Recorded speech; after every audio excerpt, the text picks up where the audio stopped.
دوعا بۆ ئەو دەوڵەمەندانە بکەن کەوا لەو مانگە پیرۆزەدا و لە هەموو مانگەکانی تر هاوکاری و دەستگیرۆیی و یارمەتی کەسانی هەژار و نەدار و فەقیر و بێباوچی وەک ئێوە و منداڵەکان دەکەن.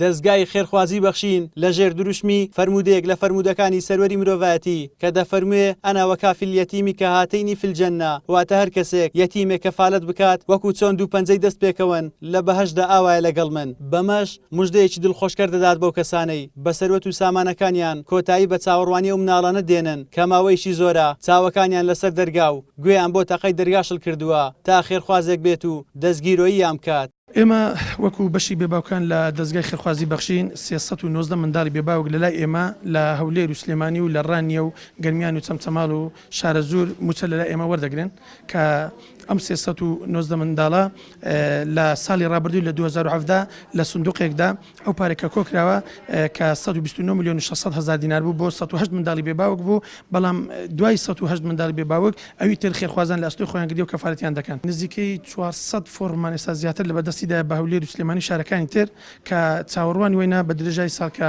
خێرخوازان چ پارەکانیان بگەینە سندوق لە سندوق کەفالەت بکەین و یاخود ڕاستەخۆ خێرخوازەکان سەردانی نووسینگەکان بکەن ئامادەی خۆیان دەربڕن بە کەفالەتکردنی منداڵێکی بێباوک. لە چاوەکانی ئەو مناڵانەدا ئەوە دەخوێنرێتەوە کە لە چاوەڕوانی کەسێکدان بۆ ئەوەی فەرمایشتەکەی سەروەرمان جێبەجێ بکات و دەستێکی میهرەبانی بەسەر سەری بێنازیان دابهێنێت و ئەسرینی چاویان بسڕێ و ئەو خەمە گەورانەی گیرۆدەی دڵی بچووکیان بۆ وەلا بنێ و خەندە بگەڕێنێتەوە سەر لێوە تۆراوەکانیان تا ڕوخساری ناسکیان وەکو گوڵێک بە ئاوی میهرەبانی ئاودرابێت گەشت ببێتەوە بۆ ئەوەی چیتر هەست بە بێنازی باوشیان نەکەن تا خێرخوازانیش لە ژێر چەتری و نازدارانەدا شان بەشانی پێغەمبەر بەرەو بەهەشت هەنگاو بنێن.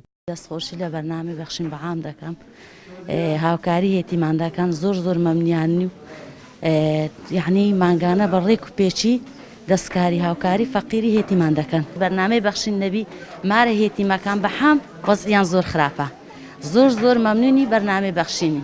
ئارێ وەڵای زۆر مەمنویان ئەگەر ئەوان نەبی هەر زۆر خەرکە گوشی بەرنامەی بەخشین هاوکاری فەقیری بکە فەقیر لە دنیا نامینێ. هاوکاری خێرخوازاندەکان هاوکاری هێتیماندەکان زۆر مەمنونیانین. ئەگەر لەبەروان بەخۆم نەخۆشم پشیم تەنگە خستخانەی نانەکەلی ناتانم بە ڕۆژش بمەخۆی پشتیشم حەمەلیاتە ئەوانە خوا خێریان بنووسن. زۆر یارمەتیمەیاندایە لە هەموو شتێک خوا خێریان بنووسیتن.